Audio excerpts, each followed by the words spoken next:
Suddenly, a question.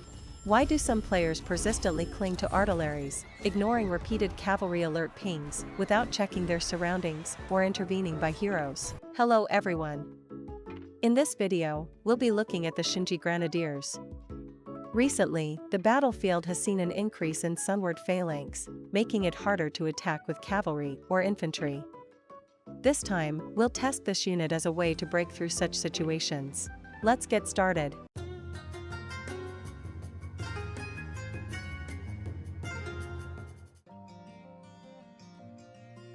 Currently, there's an event where purchasing the Battle Pass grants you a max level 5-star unit. The conditions to obtain the unit are as follows: complete 12 daily quests, and you'll also receive a max level 4-star unit. For the 5-star unit, you can select it from the bottom right corner after purchasing the Battle Pass.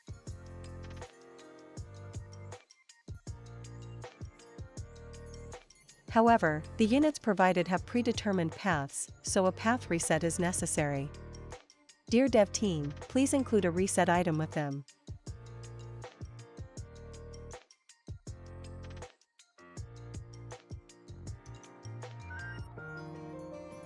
This unit has two main skills. First is the shooting skill, Attack Area. This is a directional shooting skill with a designated range. While it deals some damage, it's a standard musketeer skill. If you've chosen the upper path, continuing to shoot is fine. But for those on the lower path trying to keep shooting, maybe musketeers aren't for you. The second skill is Throw Grenades. This is the main skill of this unit. It allows you to throw a grenade to a designated location, knocking enemies down. After using the skill, the shooting interval is reduced for a certain duration. However, the cooldown is about 30 seconds. This skill is versatile, as it allows support from behind allied lines, much like other long-range units. Additionally, it can attack from high ground to low ground, and vice versa.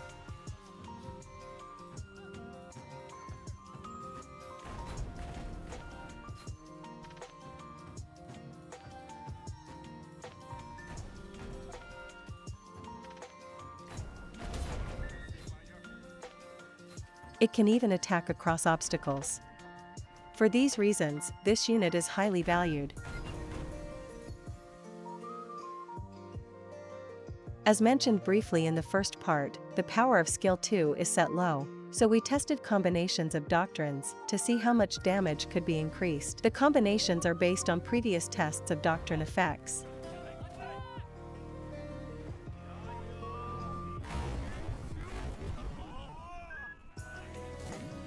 Looking at comparable back attack damage, around 400 damage seems common.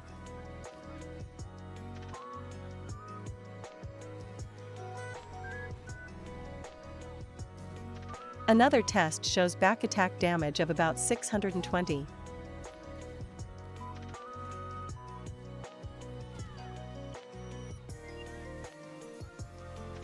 In yet another test, back attack damage reaches around 750.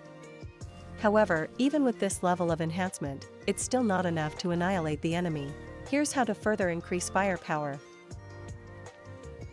By knocking enemies down beforehand with artilleries, you can neutralize and annihilate units with high block values, such as shield troops, without triggering their block function. Even without artilleries, you can achieve the same effect by coordinating with teammate, but this is rarely an option. This is because even when breaking the enemy's formation, most players either stay in place or retreat in fear instead of advancing. Expecting coordination from random matches filled with cowardly players is tough. Against cavalry, this unit can somewhat counter them, but it's limited to temporary stops. Fully dealing with them, like polearm units, is difficult. Incidentally, thanks to a teammate's ping, we successfully stopped cavalry. If there are cavalry trying to move to your rear, please actively use pings to alert your team. However, even with pings, there are players who cling to siege artilleries and do nothing. Why can't they check their surroundings while operating artilleries? And why would you ignore pings just to use artilleries unsuitable for the situation? If you're wondering what ping actions are, I've explained their importance in the video above, so please check it out. To guide less skilled players, use sound rather than chat or emotes. However, as of December 27, 2024, a bug has rendered this feature unusable, so be careful.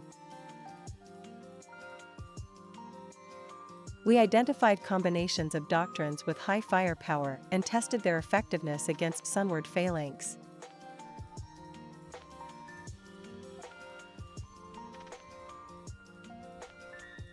Without doctrines, less than half of the enemy is annihilated.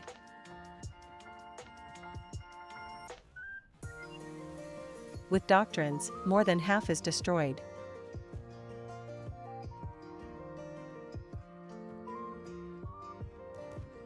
Knocking enemies down beforehand with artilleries ensures that damage is applied without triggering block. When comparing the results, the difference is clear. However, in actual battles, there are many situations where fewer kills are achieved than expected. Only 9 kills were made. Here's why.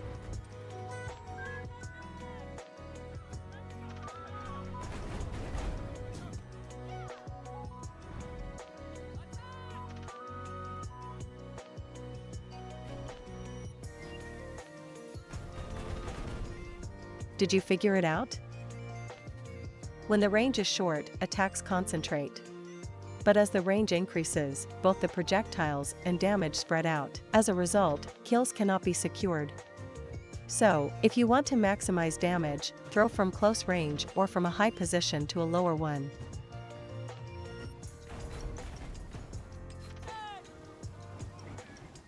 In videos and streams, you'll often see players throwing from high positions, so this time I've focused on introducing smaller techniques. To be clear, throwing from this position isn't very effective.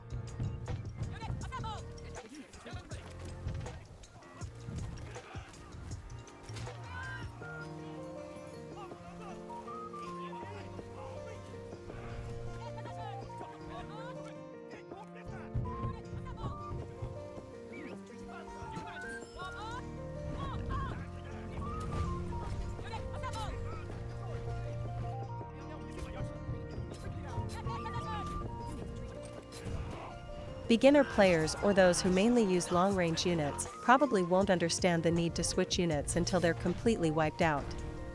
But there's a reason for frequent switching. Firstly, to reset skill cooldowns. Waiting for about 30 seconds in a state where you can't do anything is far too risky. Secondly, to counter incoming enemy cavalry. It's impossible for gunners without their main skill to defeat cavalry or melee infantry. At last, to obscure the position of long-range units. After testing the usability, here's the conclusion: it's possible to counter. While doctrines that boost firepower are essential, their acquisition isn't particularly difficult. If you can make the right decisions, this unit can contribute significantly.